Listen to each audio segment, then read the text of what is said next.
Rush Limbaugh, America's foremost conservative talk radio host.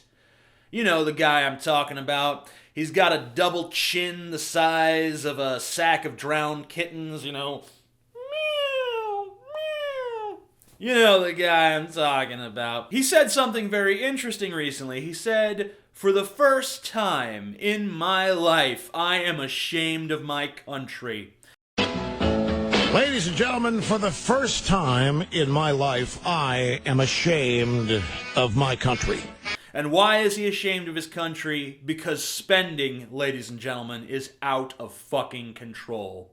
We just keep spending more money, we create more dependency, we get more and more irresponsible, one crisis to the next, all of them manufactured, except for the real crisis, which nobody ever addresses, and that is, we can't afford any of this. So let's think about this for an itty-bitty, insignificant, tiny, whiny second, okay?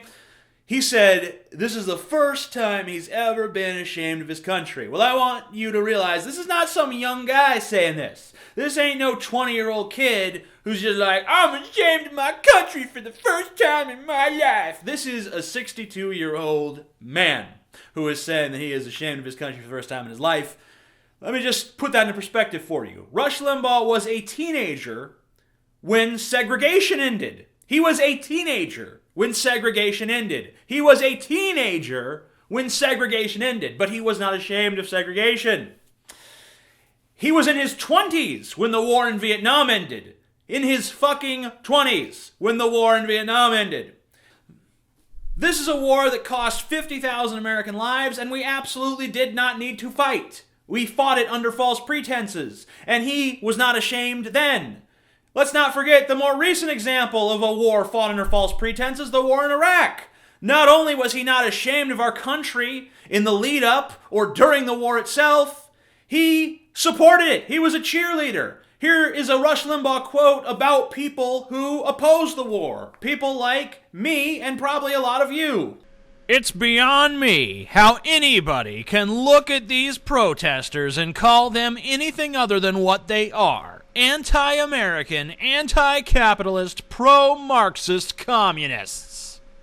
So let me get this straight. According to Rush Limbaugh, you're an anti-American, Marxist communist if you don't want your country to engage in illegal, unilateral military action that cost us over $3 trillion and has cost over 100,000 people, mostly innocent Iraqi civilians, their lives. But Rush Limbaugh is not ashamed of segregation. He's not ashamed of Vietnam. He's not ashamed of Iraq. He's not ashamed of the lies that the officials in the Bush administration told to get us into Iraq. He's not ashamed of any of that. What he's really ashamed of is we're spending too much money now. Which is strange, because when we were spending too much money under Bush, he was fine. And pretty much all the other conservatives were fine too. Because remember, the national debt didn't start to get bad under Obama, it started to get bad under Bush. And these people acted like if you even brought up the debt to one of them, they acted like you were a fucking lunatic. The debt? Who gives a fuck about the debt? The Republican Party now wants to convince you that it's full of fiscal geniuses. The problem with that is that when Bush was in power and the Republicans controlled the Congress, all they did was cut taxes and raise spending. Literally, the only course of action that doesn't make sense. It makes sense to raise taxes and raise spending. It makes sense to raise taxes and lower spending. It makes sense to lower taxes and lower spending. What it doesn't make sense to do is say, hey, let's start taking in less money and spending more money. That's Economics 101. It's not even Economics 101. It's high school civics class. It's not even high school civics class. It's just counting. Sesame Street could have figured this shit out. But Rush Limbaugh wasn't ashamed then. Rush Limbaugh and his conservative buddies did not care about the debt when Bush was president. But then as soon as Obama was elected president, they're like, holy shit! Have you guys seen the debt? Have you guys seen all the debt under this black president? Have you seen this debt? We gotta do something about the debt. We gotta solve this debt. We gotta figure something out. What it really amounts to is that Rush Limbaugh is an old white man and his audience is old white men and all he does is jerk them off. He's just spends his day jerking off little white dicks. The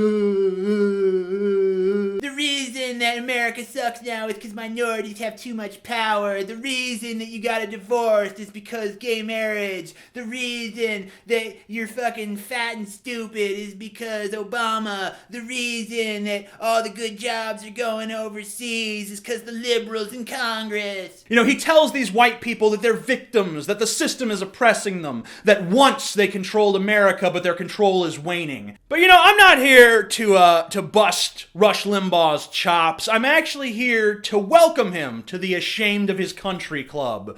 Because I've been a member of that club for a while now. I've been ashamed of America for quite some time. And primarily, what I'm ashamed of is that people like Rush Limbaugh can amass a following. People who are such blatant hypocrites can still manage to get other people to take them seriously. People like Rush Limbaugh can get on the radio, spew mindless, ignorant, hateful bullshit, and other people will just, no, that's good. The only good thing about Rush Limbaugh is that he's gonna be dead soon. And I'm not talking about Rush the person, I'm talking about Rush as a concept. His type of person won't be around for too much longer. We won't have to deal with that shit in 20 or 30 more years because all of these motherfuckers will have died the fuck off. I'm TJ Kirk, the Amazing Atheist. My new book, Neckbeard Uprising, is available down below. Please buy it and read it. That would be most nifty. And also, if you could, comment on this video, rate it, subscribe to my channel if you haven't already, and follow me on Facebook, Twitter, and Tumblr. Peace the fuck out.